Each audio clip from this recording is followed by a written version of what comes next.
Hi, and welcome to AEHelp.com's IELTS test preparation videos. In this video, you will see a native English-speaking American who would score a band 9 for his performance on this interview. Again, we've partnered with Cambly, a world-class app that lets you connect with a native English-speaking tutor anywhere, anytime. And now for the month of March, you can use this coupon code to get a 10% discount. As well, you can use this coupon code to get your first 15 minutes for free. Download Cambly today and begin improving your English for the next time you sit the IELTS.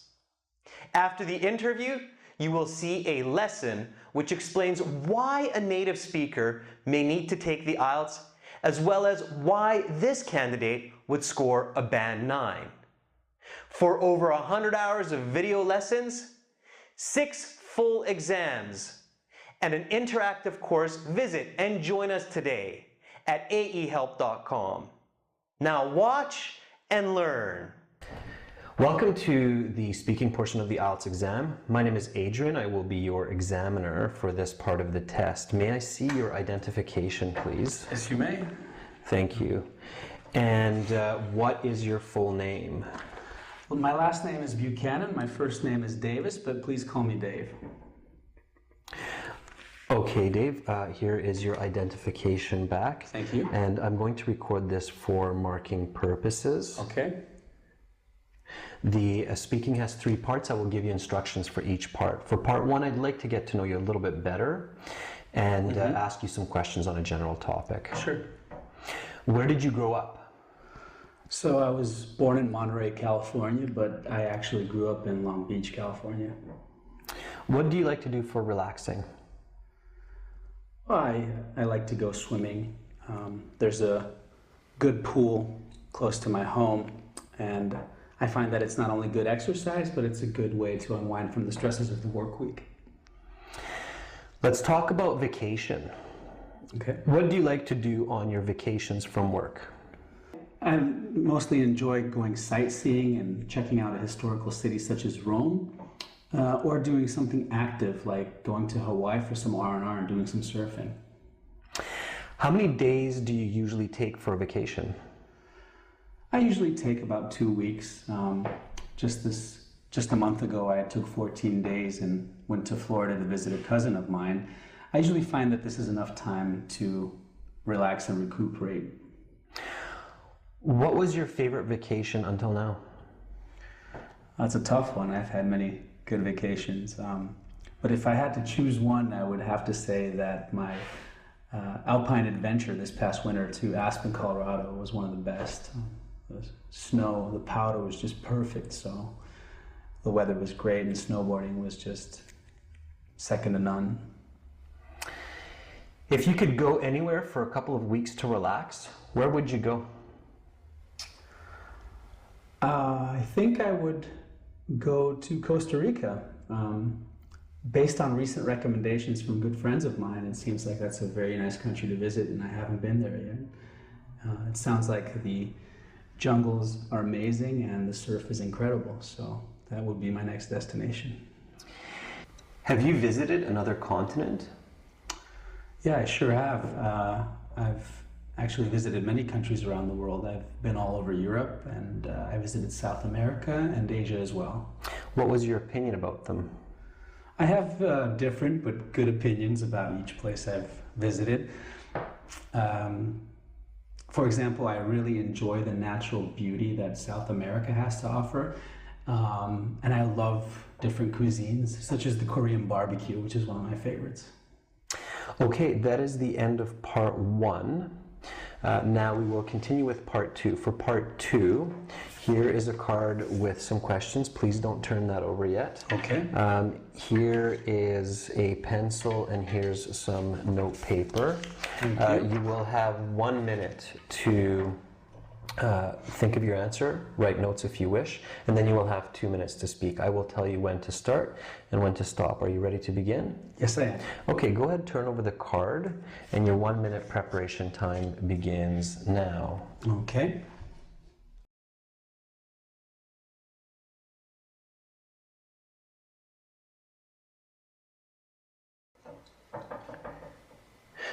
Okay, Dave, your 1-minute preparation time is up. Please begin speaking. Okay. So I'd like to speak about my cousin Jerry. So he is one of the smartest people I know.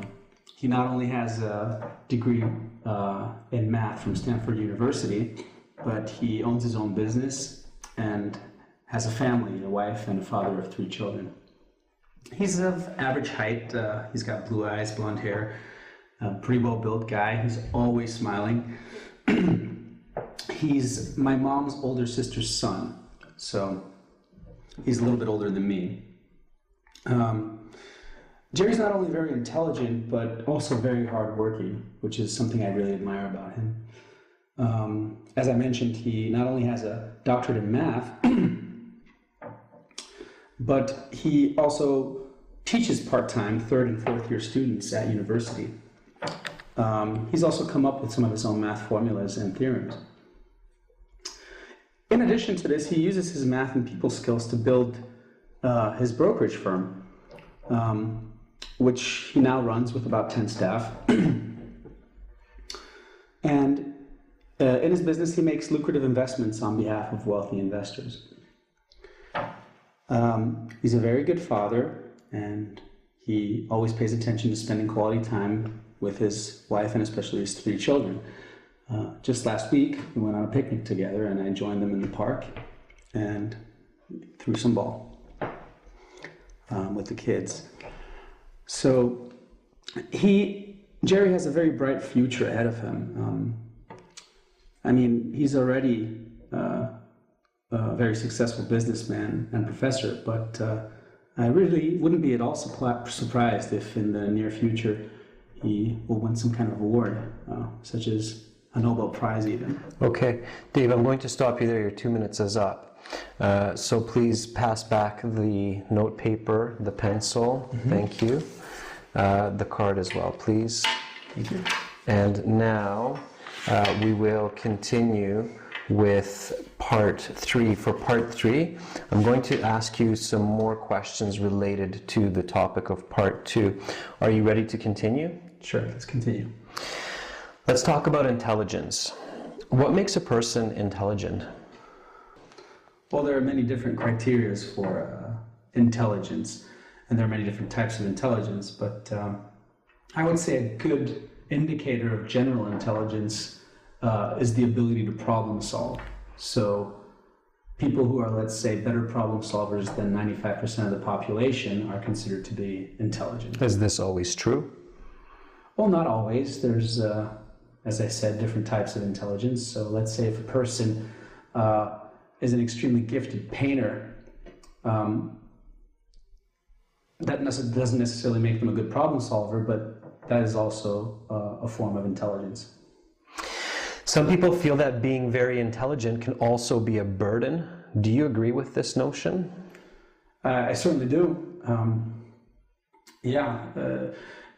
Generally speaking, the most intelligent among us are the ones that society relies on to solve our problems for us. So, for example, my cousin Jerry is faced with these types of issues sometimes when an investment doesn't pan out for one of his clients, then the blame falls on him. It is often agreed that intelligence is very difficult to measure. Why is this? Well, it's because, as I mentioned before, there are many different types of intelligence. So to be more specific, there's kinesthetic intelligence, there's mathematical intelligence, spatial, and artistic, just to name a few. And while a person may be considered intelligent in one domain, it won't necessarily make them intelligent in another. What are some of the greatest architectural achievements of the past 50 years? Well, I would consider megastructures such as the Burj Khalifa or the Three Gorges Dam in China to be great engineering marvels of the last half century. How about non-physical achievements? Well, I would say that the most important non-physical achievements of the last half century would have to be the internet, but also the mapping of the genome and perhaps virtual reality. What is needed for major accomplishments these days that are internationally recognized? Well, they have to be outstanding, to say the least, to set themselves apart. I mean, there are nearly 8 billion people on the planet, so it takes quite the achievement to stand out from the crowd. So, for example, something like a cure for AIDS, or a sprinter running the 100-meter dash in under 9 seconds. How will the major achievements of today impact future societies? I believe they will have a profound impact on future societies. So, for example, I spoke of the internet. The tools that we use today, such as social media, Facebook, Twitter, Instagram, are already having a major impact on society as we know it today, and I think this will only continue in the future. Okay, that is the end of part 3. That concludes the speaking portion of the IELTS exam. You will have your results in about 2 weeks' time with the other portions of the test. Have a great rest of your day, Dave. Remember to take your passport. Thank you. Have a good day. Bye. You too. Bye-bye. Thank you. So why do native speakers also need to take the IELTS exam? Well, it's for the same reasons that all students take the IELTS exam: immigration, education, and work. Say that a person wants to emigrate from Canada to Australia. There is no guarantee that they have a high level of English. Remember, we live in a global society.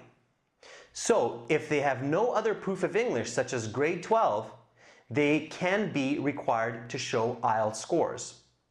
Also, when students study abroad, they have to show a certain level of English. This can be a grade 12 score of 80% or a grade B higher. And if they don't have this, then it needs to be an exam score, such as a band 7 on IELTS. And third, even when native English speakers want to get a job working for an English as second language school, they have to show a high aptitude for the language. Many ESL schools these days require their teachers to have a band 8.5 or 9 on the IELTS exam. Now, why does this candidate score a band 9? This candidate would score a band 9 because, first of all, his speech is natural. Of course, he's a native English, American-born user of the language.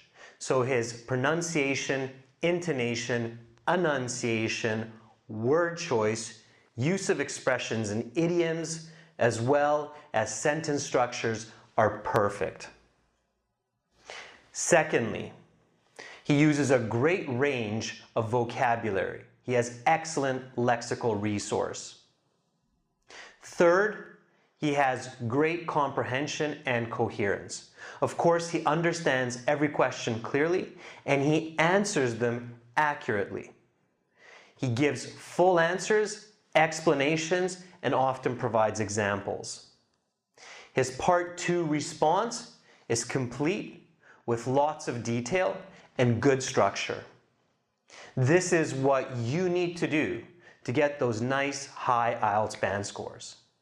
Make sure to watch this video several times and practice at home. Good luck the next time you sit the IELTS. To see over 100 hours of video lessons like this one, and for 6 original practice exams, as well as a fully interactive course, please visit and join us today at www.aehelp.com and improve your IELTS band scores. Subscribe to our channel. Click over here. Watch more videos. Click right here. Or click our IELTS Hero for over 100 hours of complete video lessons and 6 original practice exams to help you pass IELTS.